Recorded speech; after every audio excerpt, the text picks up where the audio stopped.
week was very stressful. But I listen.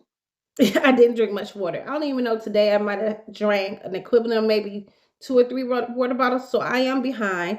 One of the reasons is because I like to kind of dry fast for 16 hours on a Sunday when I know that, I am going to eat out. And we went to fried tomato buffet. Now, yes, I went to buffet, but I didn't go crazy. I mean, I didn't even eat most of my food, but I do like the variety. I'm a buffet type of girl. So I did like the variety, but I did save my calories and I only ate once today and it was there. And um I know how to eyeball my carbs. So I stayed under my carbs, which I stayed under 150 grams.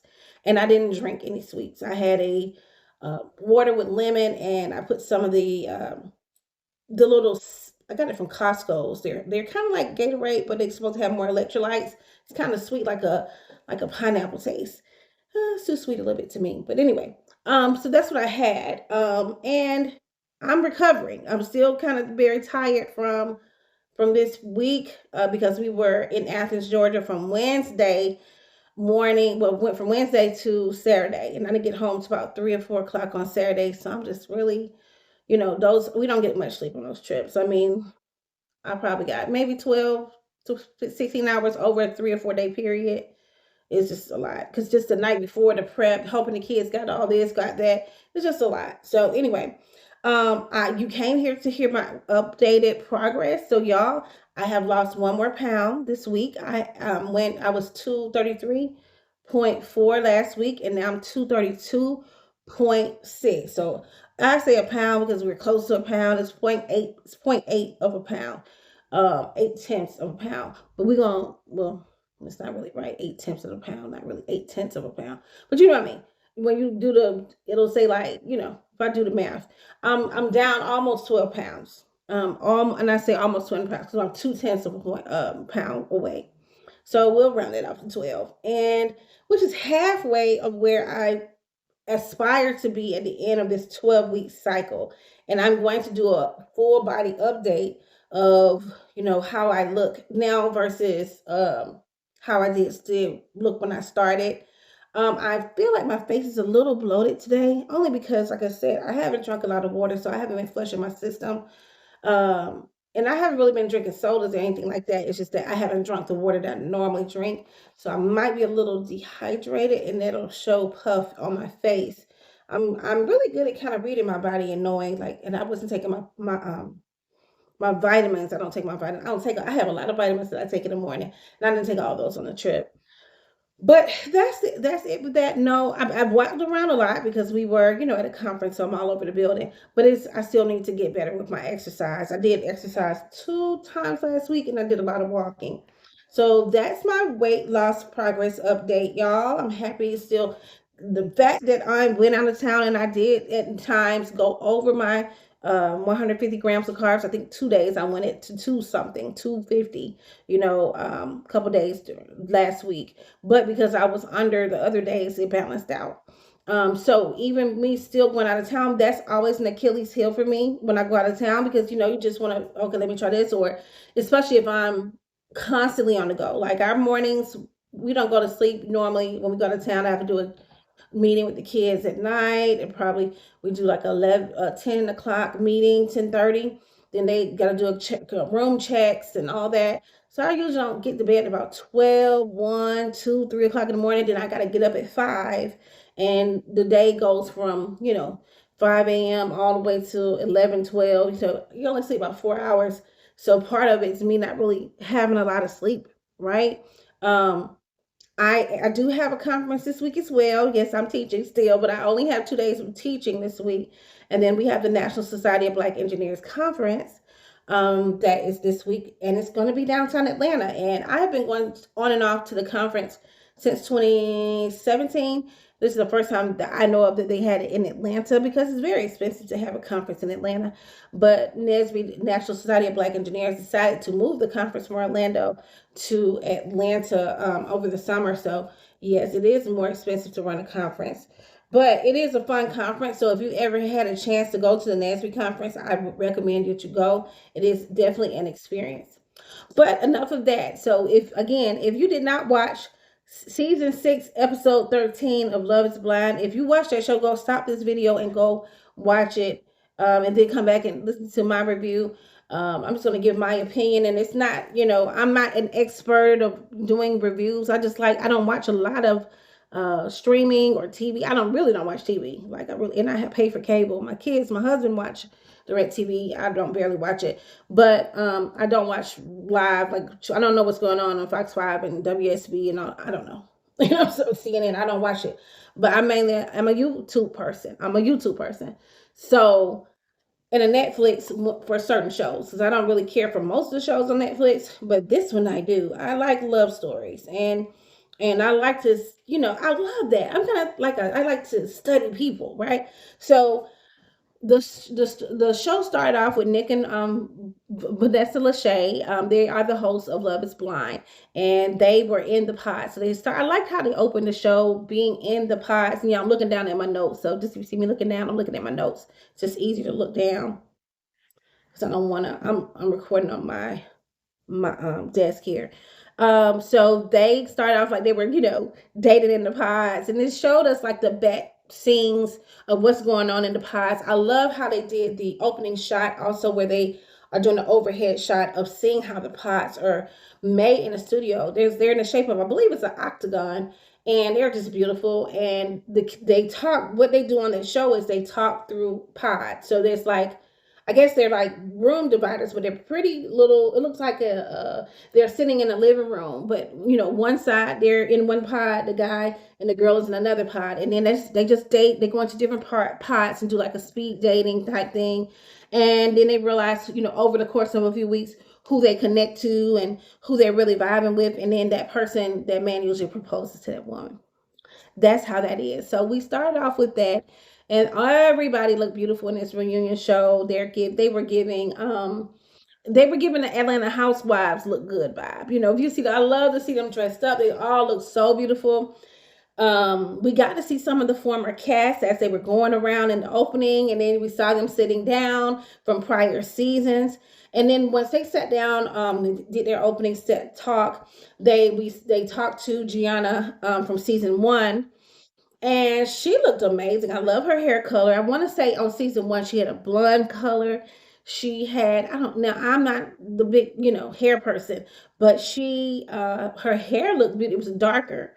It looked like she went from like a blonde to a brunette, but she looked beautiful with her skin tone being more of an olive, light olive complexion. I believe Gianna is Italian. Somebody correct me if I'm wrong, but she is glowing. She is expecting a baby boy, with a guy named Blake. Now, this guy was not on Love Is Blind, but she met him. She didn't really say how she met him, but she met him on TV when she was about to go on a different show, like a spinoff show of Love Is Blind. And so she just, started with him. And then we have Jeremy from season 6. He also came back, and sorry, which is the season that we're talking about. And originally he was with Laura. All right. He was both dating Sarah Ann and Laura in the pods, but he proposed to Laura. But now he went to Sarah Ann, which was who was his second choice.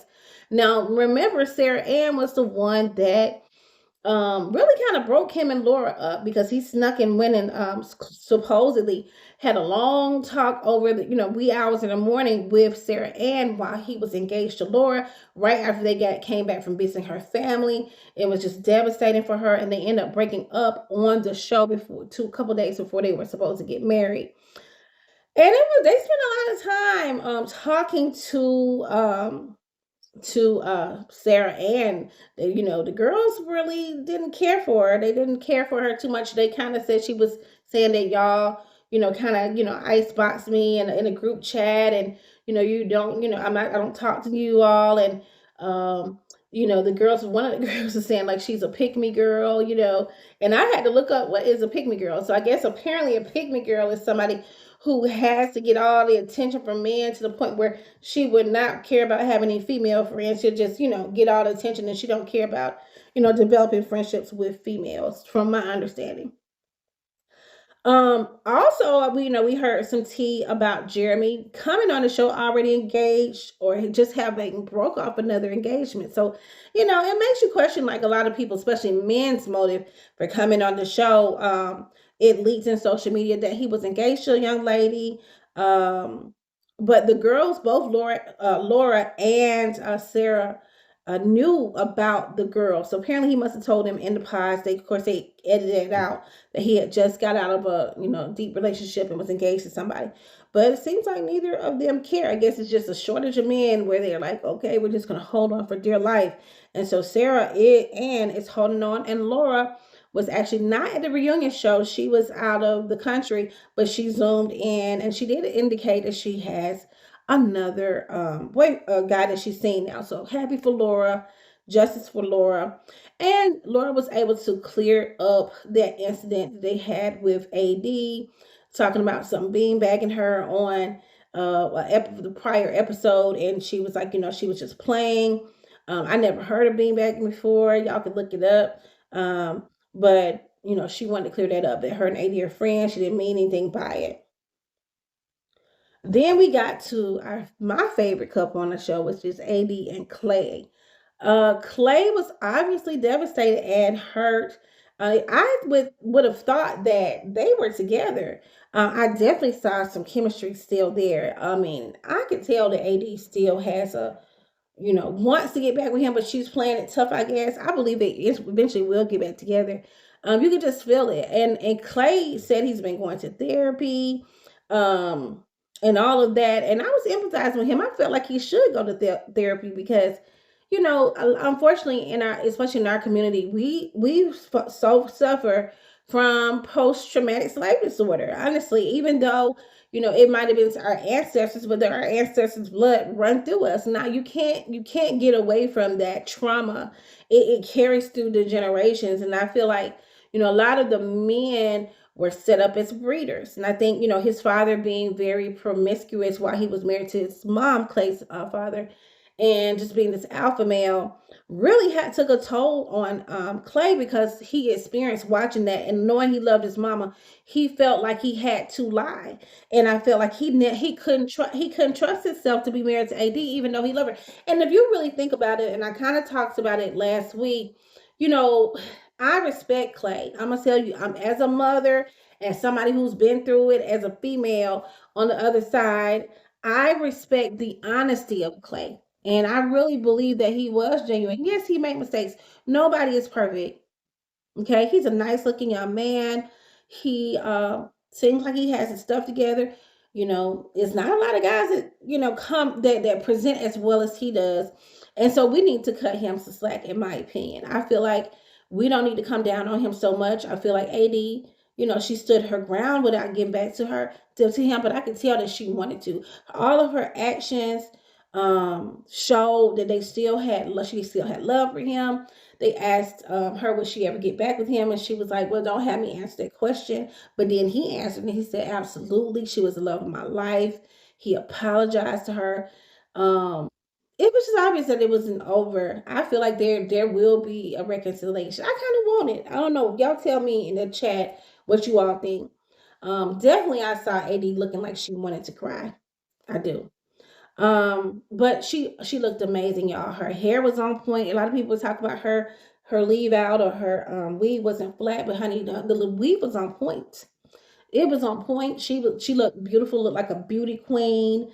She looked like a beautiful. She looked gorgeous, and all the women did. I mean, I think everybody looked amazing on the show. They did that, and so give them their props and the makeup artists and all the stylists and everything about that. Um, Clay. One thing I liked about what Clay said on the reunion show, he was acknowledging Brett from season 4. Now, if you watched season 4, you heard about Brett and Tiffany, and they were a power, beautiful black couple, and they did get married. They've been married for a year or two, and they're just so beautiful. Their story is just so intriguing. You watch the show for those type of stories.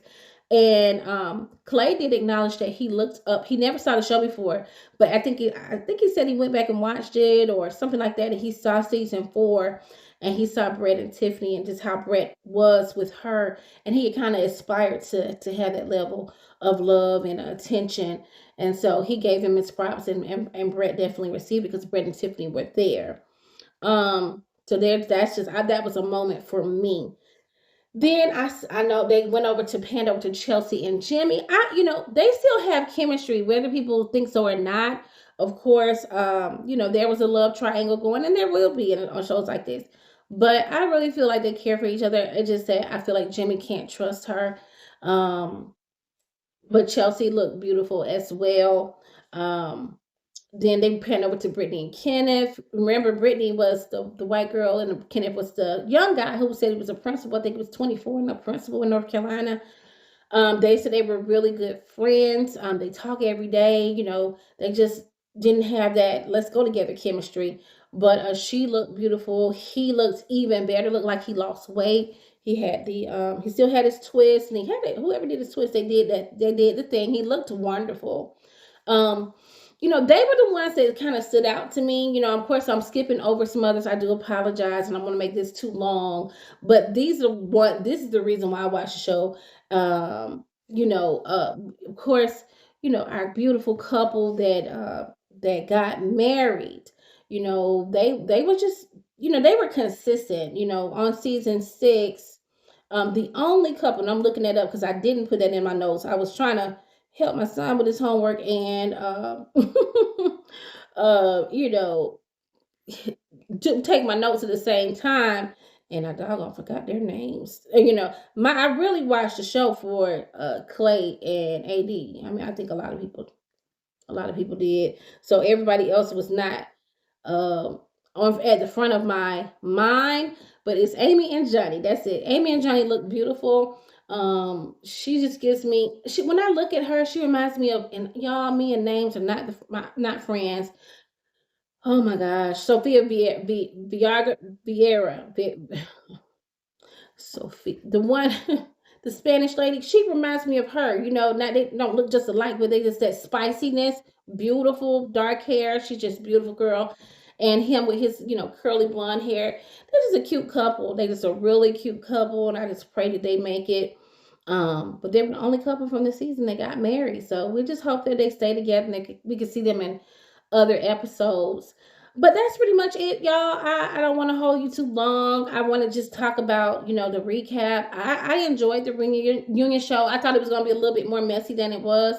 Um, what it was that guy that looked like he had the mullet, y'all, me and the cast. Let me pull up this cast, season 6 cast. And I'm sorry, I am not the expert on these reviews.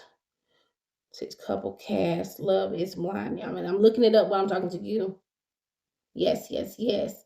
What was his name, y'all? Me and Trevor. Oh my goodness, Trevor.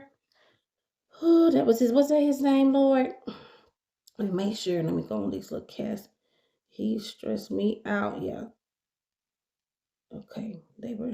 You have the stars of the show, so He wasn't a star, but there was a lot of controversy. A lot of controversy surrounding. I think that's Trevor Sobo.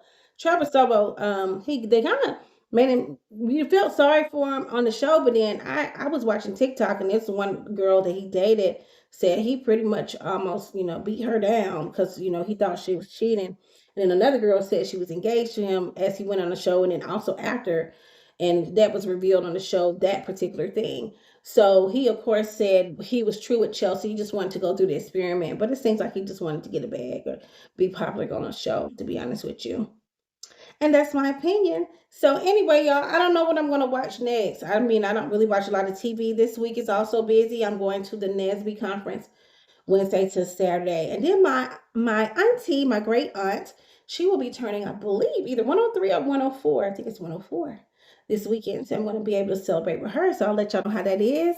You all have a wonderful day. And thank you so much for watching.